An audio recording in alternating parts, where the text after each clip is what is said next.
Today, we're going to talk about some serious developments involving bird flu. There's some important information that honestly, I really think you guys need to hear. So I'm going to go and play this video for you, and then I'm going to pause it a little bit and we'll talk about what all's going on here.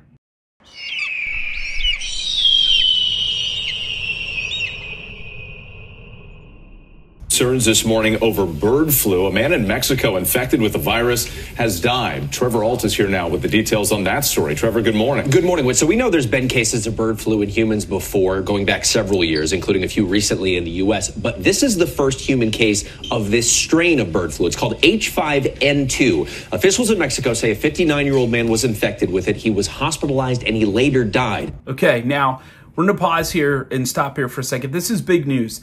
H5N2 is a new strain affecting humans. Now, we've dealt with bird flu before, but each new strain can pose new challenges. Remember, H5N1 had caused plenty of concern in the past. The fact that this is the first human case of H5N2 highlights the virus's ability to mutate, and that's a big deal. We really need to stay informed and vigilant about how these viruses evolve and jump from humans to animals, from animals to humans, and understand these patterns. Really, the key is understanding these patterns. It's super crucial.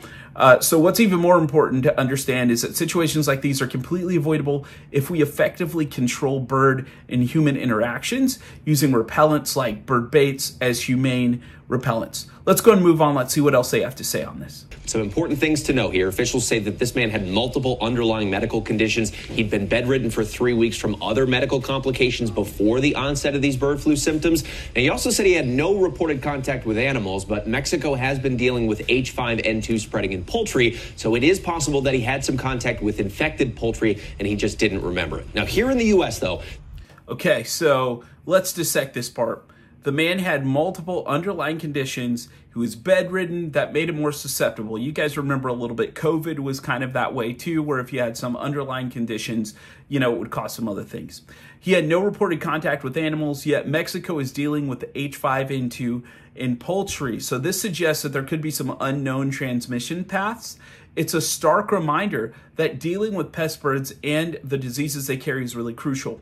Effective measures to control and monitor bird populations, things like using bird baits and humane repellents, they're essential to prevent the spread of these kind of viruses. Now, this isn't just about one incident. It's about preventing future outbreaks. And with proper management, such tragic outcomes are entirely preventable. Come on, let's keep going. I'm gonna play some more here.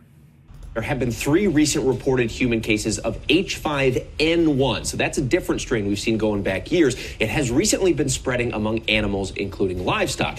And big picture here, the experts still stress the risk to the public from any kind of bird flu is still low. And there's been no evidence of this virus spreading from person to person. But this new development in Mexico reiterates the need for surveillance. The experts stress this is important. We need to keep monitoring these cases.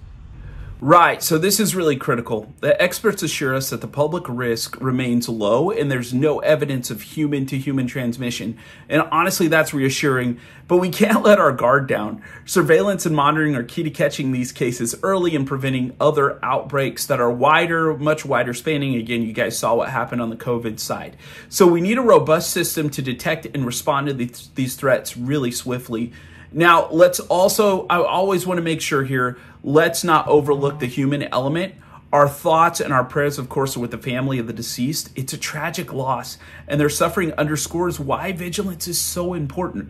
Every life matters, and we need to do everything we can to prevent more tragedies like this one from happening. Using humane repellents and managing bird populations effectively can make a significant difference in avoiding these scenarios altogether. That's all, honestly, I've got on this one, but we'll be back with some more. So thanks for watching. Stay informed, take care, stay safe.